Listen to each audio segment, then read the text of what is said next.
Boa noite a todos. Eu que agradeço, né? O carinho, gosto muito aqui, é muito aconchegante quando a gente chega aqui, né? Então, e é pela oportunidade também da gente poder se reunir, conversar mais uma vez sobre o Evangelho de Jesus, né? Esse pão que alimenta a nossa alma. Então, nós é que agradecemos a oportunidade, o acolhimento. Bom, em primeiro lugar, que Jesus, que os amigos benfeitores, né, possam inspirar a cada um de nós nesta noite.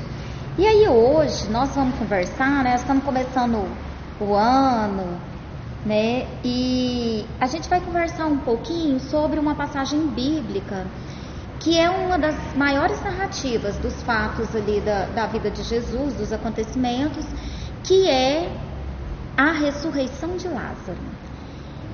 Essa passagem possui 44 versículos, ela é bem grande mesmo, dá assim uma página, a gente vira, e a outra página inteira também aqui no texto. E ela também contém o menor versículo que tem, pelo menos no Novo Testamento, que ele tem duas palavrinhas, ele diz assim, Jesus chorou. Então é o menor versículo, né? Bom, então, a primeira coisa que a gente tem que lembrar quando a gente está falando da ressurreição de Lázaro é o que a gente sempre diz, né? Não é só a história de Lázaro, é a história da nossa vida. Os personagens bíblicos, os acontecimentos, todos os personagens e todos os detalhes são questões relacionadas com o nosso progresso evolutivo. É a nossa jornada, está refletida ali naqueles acontecimentos narrados. Então nós vamos encontrar as dificuldades que estão sendo narradas ali, são as dificuldades da nossa vida, são o que impede o progresso evolutivo ali de um personagem, é o mesmo que impede também o nosso progresso evolutivo. Então quando nós nos propomos a analisar um pouco, estudar os acontecimentos em torno de Lázaro, nós vamos perceber, primeira coisa que nós vamos perceber é que o texto trata de dois aspectos muito fundamentais na nossa vida. Primeiro, o adormecimento e segundo, o despertamento. Quantas vezes nós estamos nessa luta? Nós estamos caminhando, mas do ponto de vista espiritual nós adormecemos. Aí vem um acontecimento na nossa vida e a gente desperta. Passa mais um pouco, a gente adormece de novo, né? Então, quando a gente fala do adormecimento de Lázaro, nós estamos falando do nosso próprio adormecimento. E aí, para a gente entender, a pergunta que a gente poderia fazer é: quando é que nós estamos andando na vida, mas estamos adormecidos? E nós precisamos despertar o espírito. É por isso que diz, né, Paulo de Tarso também: desperta, ó tu que dormes. Muitas vezes estamos transitando uma vida muito agitada no dia a dia, mas o nosso espírito, a nossa vida espiritual está adormecida. E é tão interessante notar que, uma vez adormecido, para onde Lázaro foi? Onde colocaram Lázaro? Adormecido porque eles deram Lázaro como morto, né? Mas quando o recado, a gente vai ver pelo texto, que quando ele fica enfermo, a ponto de cair nesse estado de ser dado como morto e de ser sepultado, vejam o processo que acontece. Ele fica doente, enfermo, depois ele é dado como morto e depois ele é sepultado, né? E aí o texto vai contar para nós que quando ele fica enfermo, Lázaro era irmão de Marta e Maria. Eram 3 irmãos do círculo íntimo ali de Jesus. E aí quando Marta e Maria manda avisar para Jesus que Lázaro estava enfermo, e ele recebe essa notícia, dizem para ele assim: está enfermo aquele que tu amas. Olha que lindo que está narrado no texto, né? Veja, nós vamos ver depois Jesus fazendo esse despertar de Lázaro. É tão significativo quando a notícia chega para Jesus. Nós também somos espíritos que trazemos as nossas enfermidades espirituais, né?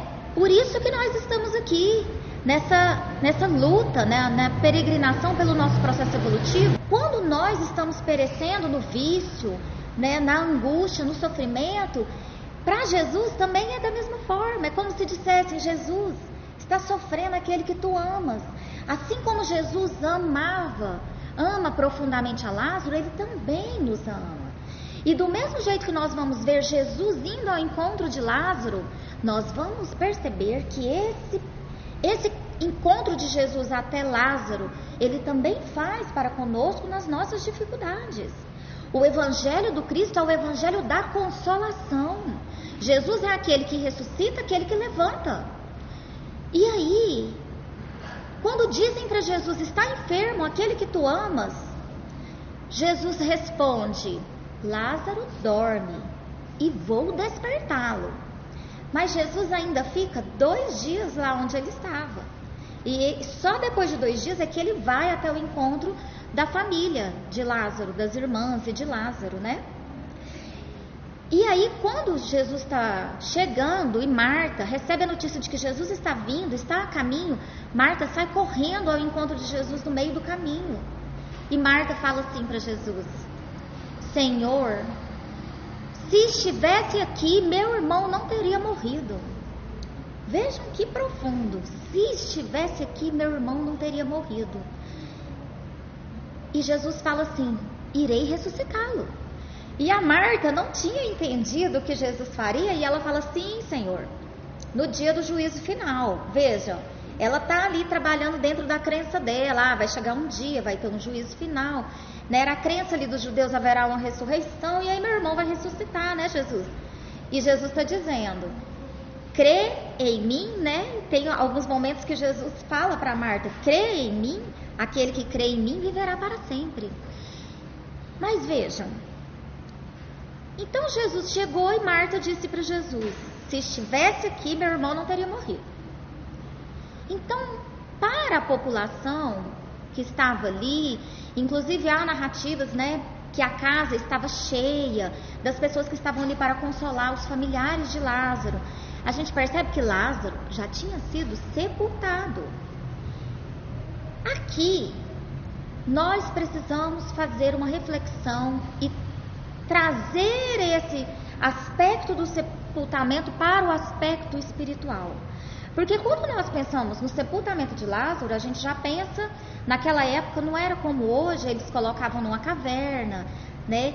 Colocavam a pedra na frente, eles preparavam o corpo ali da pessoa, de quem seria, o corpo que seria sepultado, enfaixava, usava unguento, né? Tinha todo um ritual ali para o sepultamento. Mas será que nós podemos falar em um sepultamento de natureza espiritual? Será que é possível um sepultamento de natureza espiritual? Porque nós vemos Jesus indo lá e trazendo a vida, né, para o convívio de todos, para a atividade novamente, né, o corpo de Lázaro e também o Lázaro em espírito, Lázaro em corpo e espírito. Jesus traz ali, ele no retorno às suas atividades terrenas. Mas será que nós podemos falar em sepultamento de natureza espiritual? É possível que o nosso corpo esteja aparentemente muito vivo, transitando por aí, né? Mas espiritualmente nós estarmos mergulhados numa espécie de sepulcro, né? E aí a gente vai ver os espíritos, quando vão trabalhar, trazer reflexões sobre essa passagem, falar sobre o sepulcro dos preconceitos, o sepulcro que às vezes a gente mergulha num sepultamento do ódio mental por alguém, por alguma situação. Mergulhamos a nossa mente, como que sepultamos a nossa mente muitas vezes no estado de revolta, num estado de irresignação. Quantas vezes nós nos encarceramos num tipo de sepulcro espiritual que nos afasta da luz, nos afasta de Jesus? Porque quando a gente diz que Lázaro está sepultado numa caverna, como que ele está?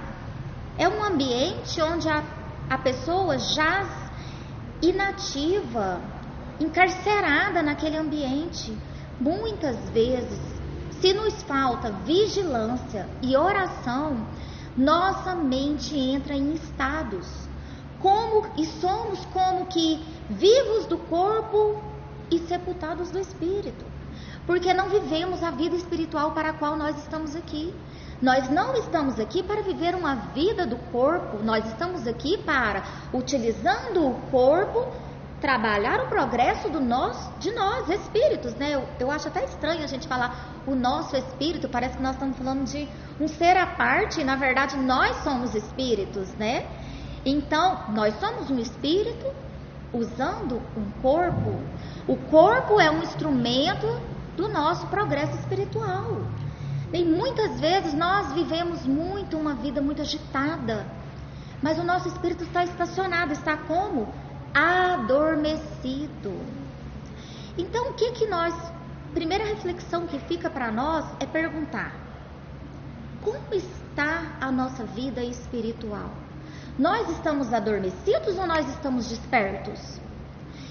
E como que nós vamos saber se estamos adormecidos? Como é que faz para saber se nós estamos adormecidos? Ou se nós estamos muito bem acordados espiritualmente? O próprio texto bíblico dá a resposta para nós. O que foi que Marta falou para Jesus? Senhor, se o Senhor estivesse aqui, meu irmão não tinha morrido.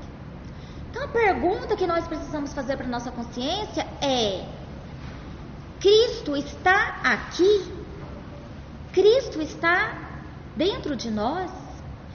Caminhamos no dia a dia e a nossa mente está acompanhada da presença dos ensinos de Jesus em todas as decisões que a gente toma no dia a dia, desde cedo? De cedo até a noite?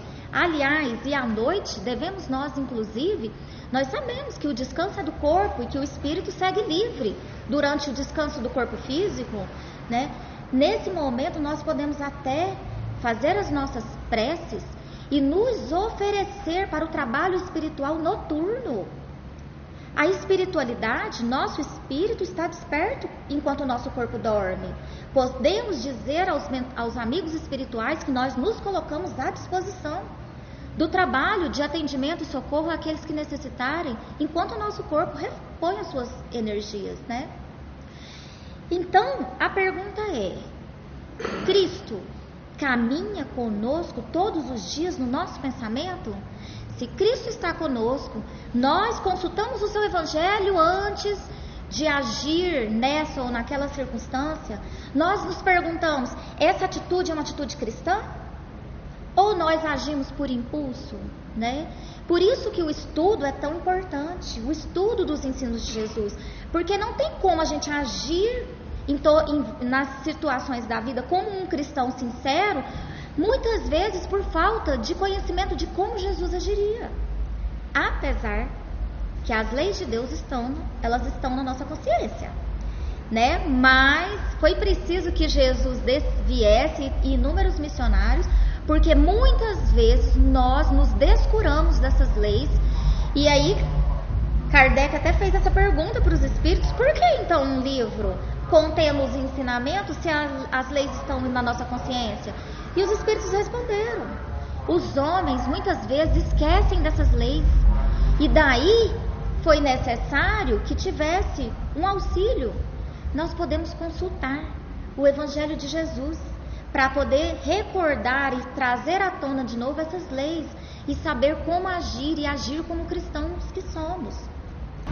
Aí Jesus olha para Marta, né, que encontra com ele, vai até o encontro dos demais familiares, e Jesus pergunta para ela assim: onde o colocaram? E aí a Marta diz: vem e vê, Senhor. E aí o texto diz: Jesus chorou. Então Marta pergunta: onde o colocaram? E ela diz: vem e vê. Olha que lindo o texto quando ele diz assim, quando Jesus vai ao encontro dos familiares, encontra os familiares em sofrimento, e o que acontece com Jesus? Jesus se enche de compaixão, se enche de piedade, condoído com o sofrimento dos familiares, né? E aí a gente vê Jesus a tal ponto se condoindo ali, em compaixão, que ele chora junto dos familiares. Será que esse choro de Jesus é só pela família de Lázaro? Nós percebemos que ainda hoje Jesus chora, esse choro ainda hoje existe. E não é só pela família de Lázaro, é por cada um de nós, tanto pelo nosso adormecimento quanto pelas nossas dores. Jesus não é indiferente aos nossos sofrimentos, né?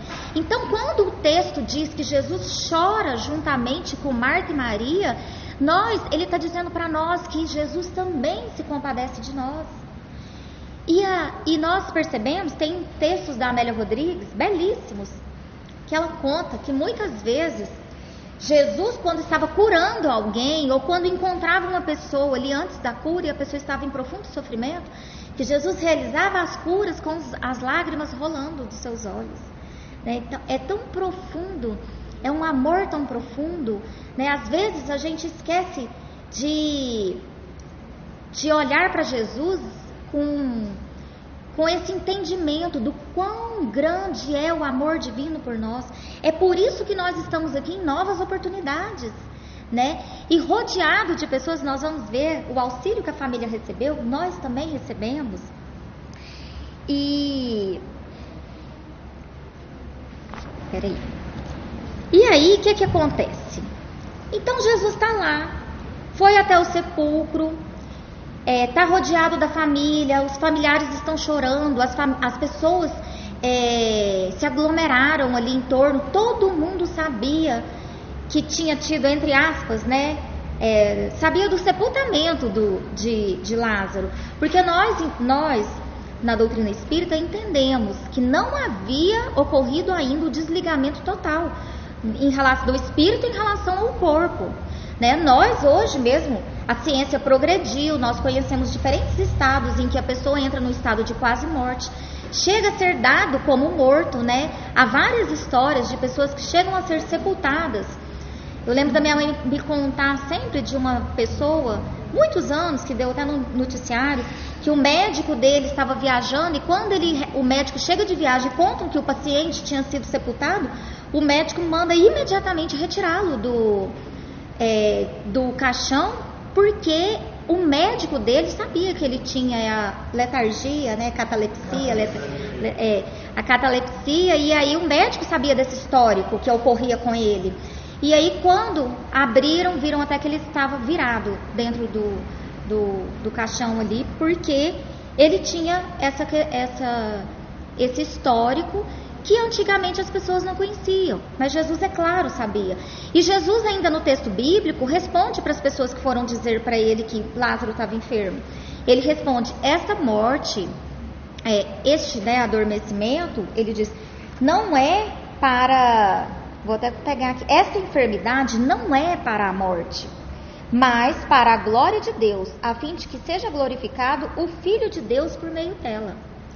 Então, a gente percebe que, na realidade, o próprio Lázaro já era ali um missionário, participando dessa caminhada de Jesus, porque ele diz, Jesus já sabia, ele estaria enfermo, mas essa enfermidade não seria para a morte, mas para a glória de Deus. Tanto que Jesus espera 2 dias para ir até lá. Nesse período, toda a comunidade sabia do sepultamento, que o Lázaro tinha sido dado como morto, né? Mas aí quando Marta vai ao encontro de Jesus e Jesus pergunta onde o colocaram, e Marta fala, vem e vê. Quando Jesus chega lá, e ele chora, se compadece, e ele olha, há na porta do sepulcro o quê? Uma pedra. Então, atrás da pedra há Lázaro, adormecido.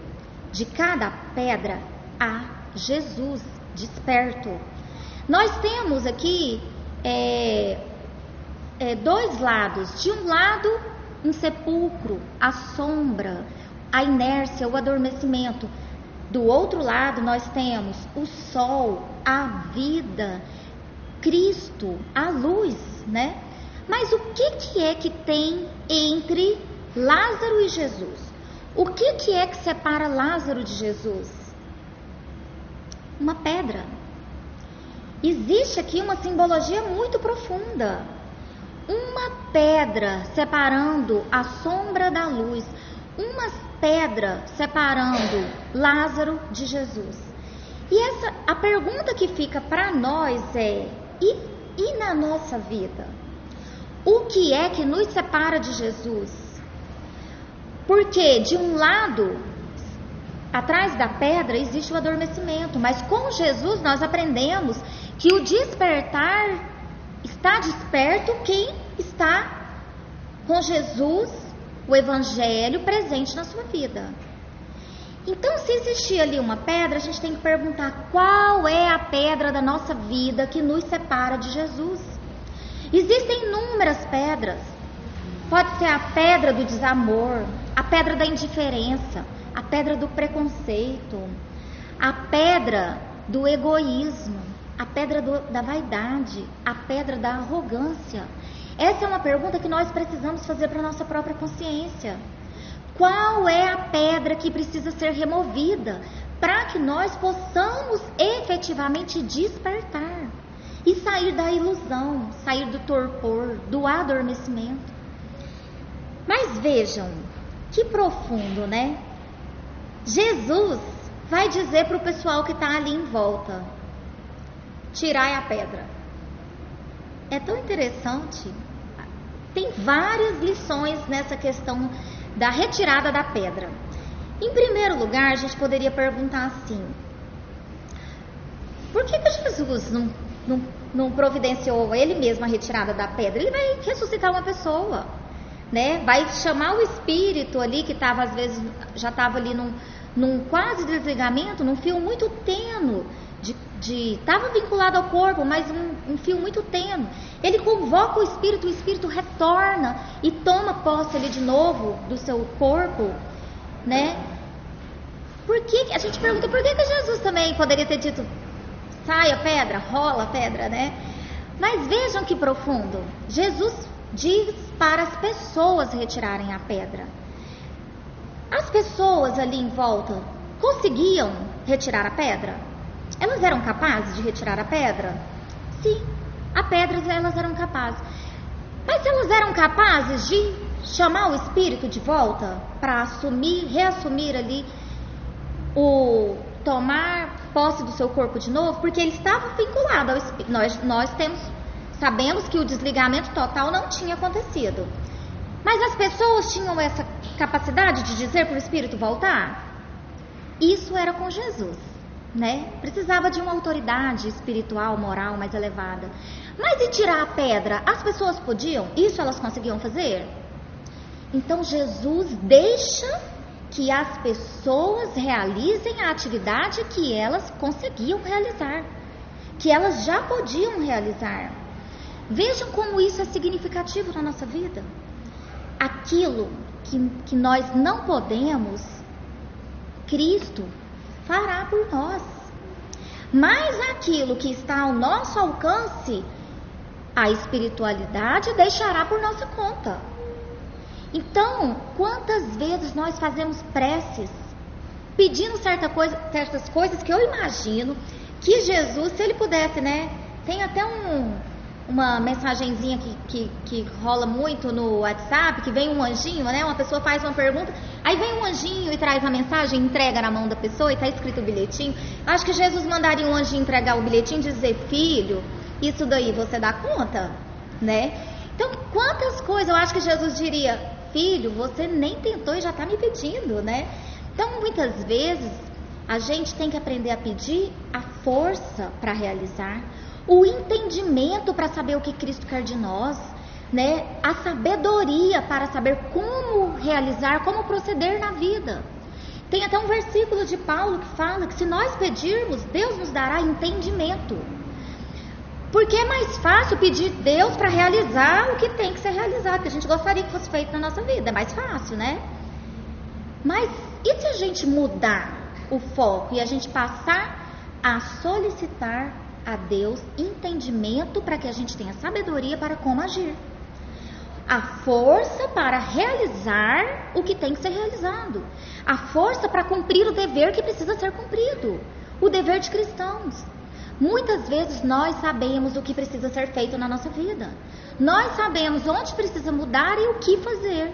Falta, muitas vezes falta vontade, disciplina. Então vamos pedir mais força, mais vontade, mais disciplina, mais foco na vida, né? Então o que Jesus faz? A pedra ele deixou por conta do pessoal que estava ali, porque eles davam conta. E aí eles retiraram a pedra. Mas tem também outro ensinamento muito profundo aqui em relação a essa pedra. Assim como tinha uma pedra separando Lázaro de Jesus, na nossa vida também tem muitas pedras. Será que Lázaro conseguiria tirar a pedra sozinho? Era uma pedra grande, na frente de uma caverna. Foi preciso muitos homens para retirar essa pedra, muitas pessoas. Então, muitas vezes também acontecerá conosco. Nós estaremos envolvidos num sepultamento espiritual, às vezes de ódio, às vezes de dificuldades, muitas vezes de enfermidade, cheia de irresignação e de revolta, que é a pedra da revolta, a pedra do ódio. Para ela ser retirada, nós vamos precisar de ajuda. E essa passagem bíblica mostra que nós não estamos sozinhos. Lázaro recebeu a ajuda dos amigos presentes. Nós também recebemos ajuda, tanto dos encarnados quanto dos desencarnados. Ninguém está só. E todos ali estavam fazendo o quê? Atendendo ao comando de Jesus. O planeta Terra está repleto de amigos, benfeitores espirituais, trabalhando em nome de Jesus, encarnados e desencarnados, né? E nós somos todos os dias convidados a fazer parte dessa legião de trabalhadores, estendendo as nossas mãos para o bem. Então, da mesma forma, o céu está presente, atendendo, trabalhando em nome de Jesus e atendendo, nos auxiliando a retirar as pedras do caminho, né? É tão simbólico. Quando a gente vai para a parábola do semeador, vocês lembram que o semeador saiu semeando em vários terrenos? Um deles não era um terreno pedregoso? E a gente vai para a simbologia. Que pedra é essa? O terreno é o terreno do nosso espírito, que muitas vezes está pedregoso, cheio de pedras, né? E essas pedras nos separam de Jesus, impede que a semente floresça. Agora aqui também, novamente, uma pedra separando de Jesus, impedindo que a pessoa saia da sombra e caminhe em direção à luz. Por isso, o trabalho de autoconhecimento é tão importante. Por isso nós temos aí até uma coleção de livros da Joana de Ângeles. São mais de 20 livros pela psicografia do Divaldo, trabalhando a psicologia do ponto de vista espírita. E ela vem falar muito do autoconhecimento. Por quê? Porque se nós não olharmos para dentro, não refletirmos sobre a nossa vida, aliás, o ano está começando. É um bom momento para a gente colocar esse propósito. Começar a refletir sobre a nossa vida para nós identificarmos quais são as pedras que impedem o nosso caminhar, que nos impede de ir para a luz. E vejam vocês, quando Jesus fala assim, tirai a pedra. Sabe o que Marta fala para Jesus? Fala, Senhor, a gente até imagina ela dizendo, Senhor, já tem 4 dias. O senhor tem certeza que o senhor quer que abra retire a pedra? Porque 4 dias de sepultamento já deve haver ali um mau cheiro, né? Vocês perceberam também que parece que a Marta não estava assim muito confiante? Jesus já tinha dito para ela: irei ressuscitá-lo, né? Já tinha dito antes para os apóstolos: Lázaro dorme, vou despertá-lo. E aí ele fala: tira a pedra, que ele precisava, né, ia fazer essa ressurreição, digamos assim. E Marta fala: Senhor, tem certeza? Você fala, a gente percebe que a Marta parece que deu uma vacilada ali na sua fé, né? Inclusive, quem se lembra daquela passagem, Marta e Maria? Essa Marta é aquela Marta que fala para Jesus. Jesus chega com os apóstolos para se hospedar na casa das duas. E aí a Marta está toda preocupada, fazer comida, né? Arrumar a cama. Não é assim quando as visitas chegam? Imagina, 12 pessoas e mais o mestre, 13 na sua casa, imagina, né? Você fala: nossa, vou arrumar a cama, já vou fazer comida, já vou começar a preparar as coisas. E a Maria vai sentar no pé de Jesus para ouvir Jesus, o que ele tinha para dizer. E a Marta ainda vai lá falar para Jesus: Jesus, fala para Maria vir me ajudar, né? Eu estou aqui trabalhando, fazendo as coisas, a Maria está aí, né? E aí Jesus fala: Marta, Marta, né? Só uma coisa necessária, né? Eu não me recordo aqui agora, mas fala: Marta, Marta, né? Que era preciso cuidar das coisas do Espírito, e a Maria tinha escolhido a melhor parte. Foi isso que ele falou. Maria escolheu a melhor parte, está cuidando do Espírito, né? Então essa mesma Marta tá: Senhor, tem certeza que quer que tire a pedra? E aí a gente já percebe ela ali não está muito confiante. Então nós também precisamos acreditar que, por mais pesada que seja a pedra, por mais difícil que seja remover essa pedra, dar de cara com qualquer coisa que for podridão aqui dentro de nós, do nosso passado, o que quer que seja que venha à tona, é preciso confiar. Porque quando Jesus fala que vai trazer Lázaro de volta para a luz, ele está dizendo que haverá um novo recomeço para Lázaro. Assim como nós podemos começar a retirar a pedra ainda hoje e iniciar um novo recomeço da nossa vida. Há tempo. E aí, o que acontece? Jesus vai dizer, o texto vai dizer assim, que Jesus gritou. Alguns textos vão dizer clamou em grande voz, clamou em alta voz. Disse para o Lázaro, né? Lázaro, vem para fora. Vejam vocês. Gritou, alta voz. Vocês perceberam que foi preciso uma ação firme de Jesus? Às vezes a gente vai acordar alguém para despertar e a gente chegou, fulano, fala baixinho, né? E ali nós percebemos Jesus para trazer no aspecto espiritual a pessoa para despertar para a vida de novo. Foi preciso uma alta voz, foi preciso gritar. O grito de Jesus para Lázaro ressoa até hoje. Esse grito também ressoa na nossa consciência. E o que Jesus disse? Vem para fora. É um chamado. Quando ele fala vem, ele está dizendo: venha até mim, venha para fora, venha para a luz. Lázaro, acorde, desperte. Nós somos os Lázaros dessa parábola. E até hoje Jesus grita conosco, se for preciso, para nos despertar. E como é que os gritos acontecem na nossa vida? Será que Jesus está gritando no pé do nosso ouvido? Os gritos da vida para nos despertar chega por vários caminhos. Às vezes, não precisa gritar, uma coisa mais simples. A leitura de uma página que nos desperta, um contato com um sentimento genuíno de gentileza pode despertar o nosso espírito.